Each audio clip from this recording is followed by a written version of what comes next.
Hello, what's up everybody? This is your boy Kenny, and I'm doing something special for you guys today.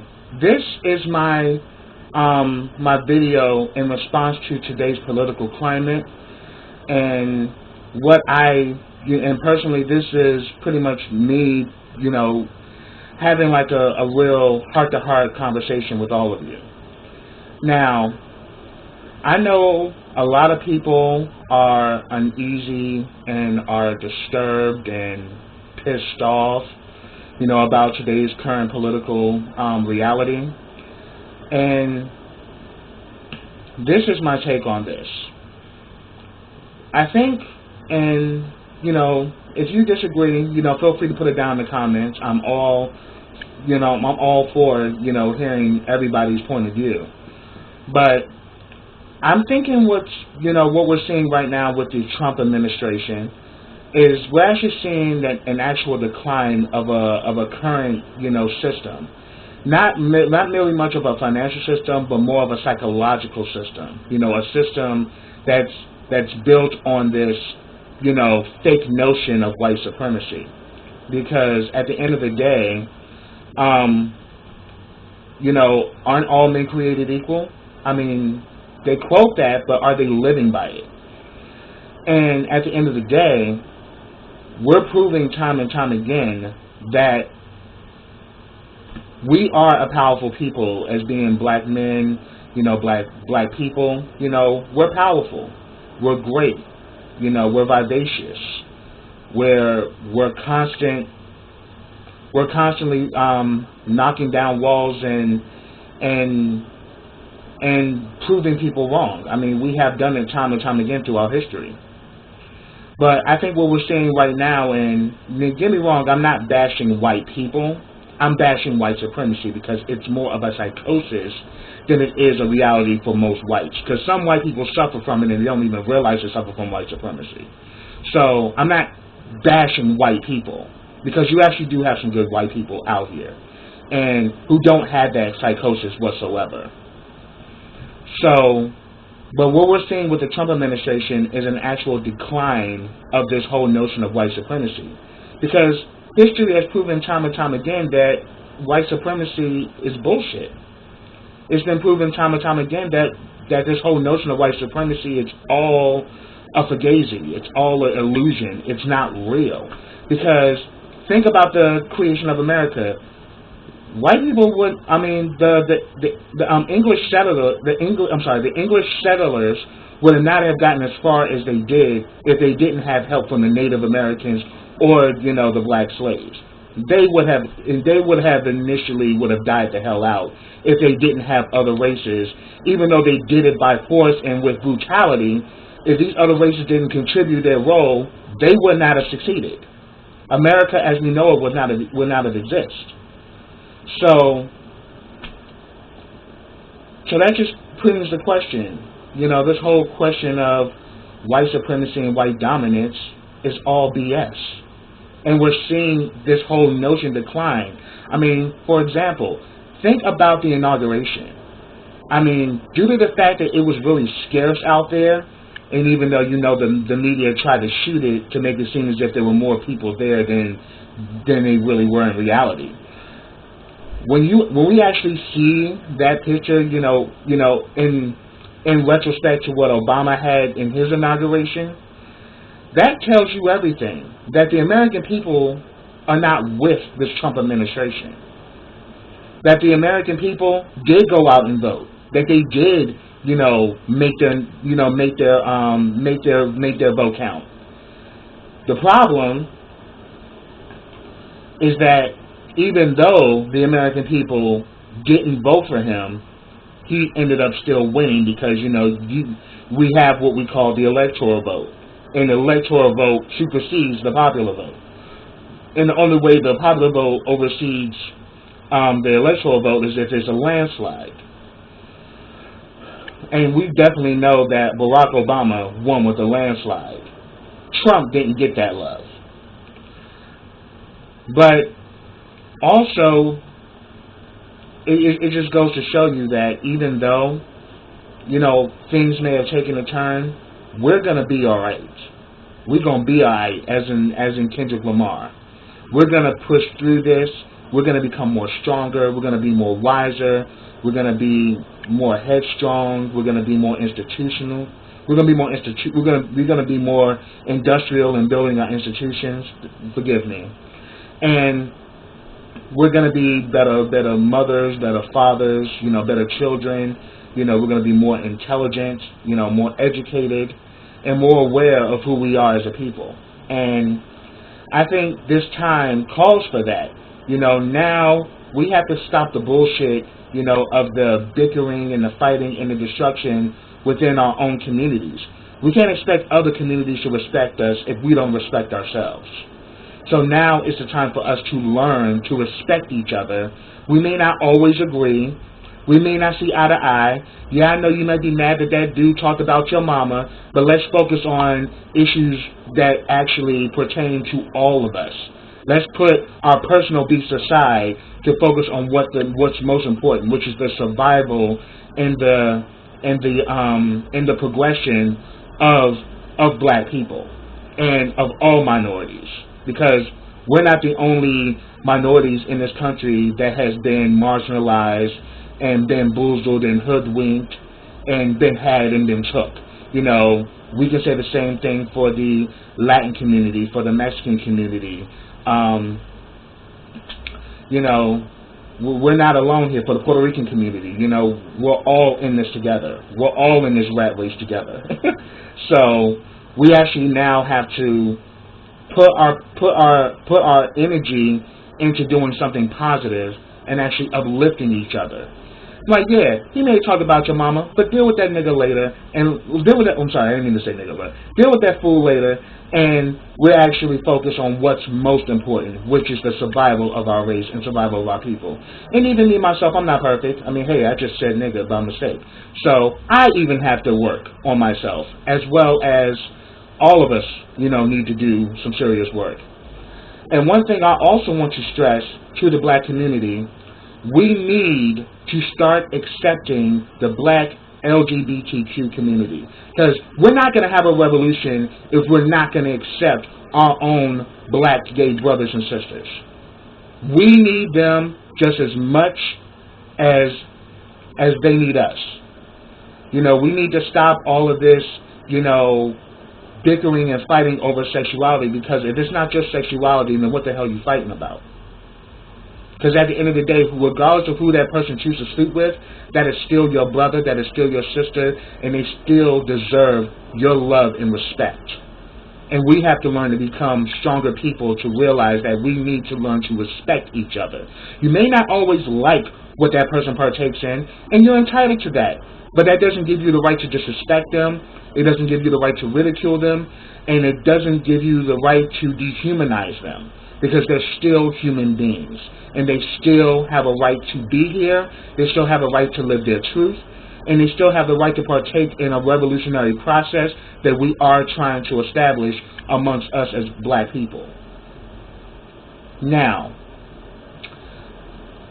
and also, one thing I also want to touch on the fact that I recently did a review of the New Edition story. And must I say, this was very inspirational. And I think like the first night on BET, it got over 40 million views. Now, this is everything in so many ways, because it's showing that, look, black people are beautiful. Black people are great. We are amazing. And at the end of the day, yeah, people can talk about, oh yeah, they went over 6 years with no money. But think about it. They were doing what they love to do. And when you really love something, you'll do it whether you're getting paid or not. Because at the end of the day, it's not all about the money. It's about the love and the passion of what you do. Now, I'm not saying what happened to them was right. What happened to them was dead wrong. Them boys should not have been touring the world and being broke as a joke and their family still living in the ghetto. That was totally wrong, and it was criminal. But I love the way that they kept going regardless of that, because they love their fans. They loved their music. They loved performing. It was a passion. It was the passion that kept them going through those hard times. And just as New Edition went through those hard times, we are going to get through our hard times by pursuing our passions, by being true to one another, by being strong in our will to fight and succeed, and not to, throw everything to the wayside because you're not getting paid. We can't be about money. We got to be about freedom. I mean, if you really think about Lorraine Hansberry's beautiful masterpiece of Raisin in the Sun, and you think about the character of Walter Lee, where he's saying that money is life, and then his mother was like, money is life. I remember at one point when freedom used to be life. Freedom is life. Because if you're just totally focused on getting this, you begin to lose your humanity if you're not careful. I mean, it's not as wrong with getting the bed. It's like, trust me, I want to get some money too. I mean, I'm not even knocking it. But at the end of the day, you can't be all about this. You have to be about this, and most importantly, you have to be about this, because these are the gifts that God gives us. These are the gifts that makes us who we are. And if you sacrifice this and this for this, you failed. And you failed in the worst way. Because at the end of the day, this and this, if you're true to it, this will come to you. And it will come to you in a way where, it's more free, and it's more true. And you're not putting everything on that. Because at the end of the day, this plays an importance, but it's not the most important thing. There are other things in life more important than money. And we as black people have to understand that. Because even the white man understands that. He understands that money isn't everything. You may think he does, but he uses his brain to understand that, look, we got to be more about our unity. We got to be more about our communities, and we got to be more about, building our institutions. And just as they're thinking, we have to think that way as well. We have to be about our communities. We have to be about, our children. We have to be about our future, and not just being all about getting that instant gratification with the green. And as I said, everyone is free to leave comments on this video.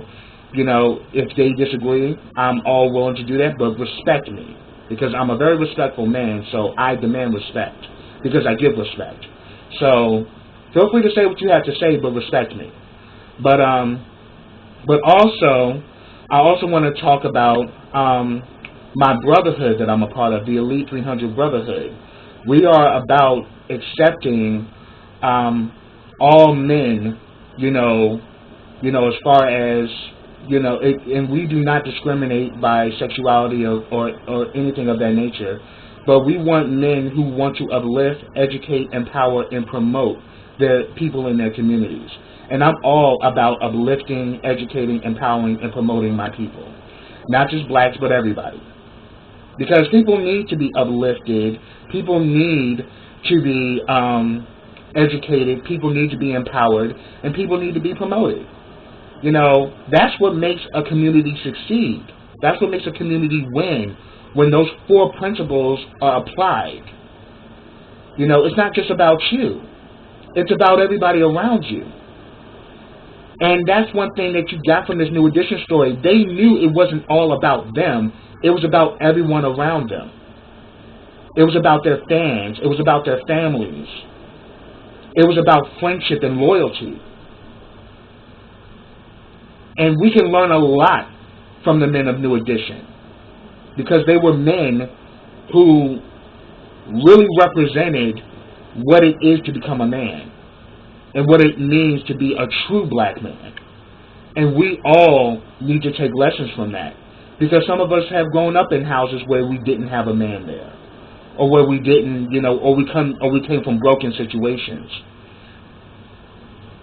So it's great when you actually have those male figures in your community, where you may come from a broken family, and you have this man in your community who's doing great things, and he takes you under his wing and shows you what it means to be true, and what it means to be strong, and what it means to be a man. Because in all actuality, and I'm going to send this message to a lot of us black men out here, being a man is not about how many women you smash. That has nothing to do with that, because hell, we got young bucks who smash just as much. So at the end of the day, that has no bearings on your manhood. Your sexuality has no bearings on that. It's about your intelligence and your willingness to take responsibility for your own actions. That what makes you a man. Not the money in your pocket, not the thrust of your groin, but about your intellect and your willingness to take responsibility for your own actions. So we as a people need to learn to take responsibility for our own actions and actually come together to rebuild our communities, to rebuild our institutions, and to make ourselves a force within the United States of America, a real force. There's nothing wrong with us working with other communities, working with the white community or the Jewish community or working with anybody. But we need to have our own foundation, and we need to be solid, and we need to be loyal to each other. So we need to learn this question of loyalty to each other as a people, and loyalty to each other as human beings. Because if we're not loyal ourselves, why are we expecting loyalty for someone outside of our race? So the fight begins with us. And I'm definitely going to put down information for the Elite 300 Brotherhood, as well as for the BlueCoats mentoring program. I'm definitely going to leave this in the description, so you can definitely look up this information. And if it interests you, you should definitely, make contributions, or fill an application if you want to be a part of our organization. Because at the end of the day, we are about re-strengthening our communities and giving our communities, the type of power and dedication that we need in order to be successful. And we will win. We will be successful. As a matter of fact, we already are winning. Because we haven't lost anything. We may have lost our way, we may have lost our focus, but we haven't lost. Because the true way to win is for us coming together. Because the people united will never be defeated. So in order for us to be united on a global front, we need to be united within our own communities. And we need to stop killing each other. We need to stop, getting into these small, beefs that just lead into, that just lead into further destruction. We need to learn to rise above the petty beef and focus on bigger issues. Because we're all affected within the communities. The black community, we're all affected. So we all need to come together to fight for a common good and learn to put whatever issues we may have, on the back burner to focus on a greater cause, because future generations and the children, they need us. So that's pretty much all I have to say, but I definitely want to hear your feedback on it. But subscribe to my channel. Leave comments on this video, like this video, share this video. And again, comments, be respectful. You can disagree with me. I'm all for that. Because I want to have a dialogue and I want it to be a discussion. But do not disrespect me, because I don't tolerate it. So let me make that perfectly clear. But yeah, leave comments, share this video, like this video. And it's been I can honestly say that I definitely feel the pain of this current political climate, but I'm not going to let it stop me, and you shouldn't let it stop you either. Because regardless of how bad things may get, we must always persevere, and we must always continue to move forward, because that's what makes pioneers. That's what makes leaders. And we need leaders within our community. So I'd like to thank you guys for tuning into this video. Feel free to leave comments, and I look forward to hearing back from you. So until then, take care, everybody.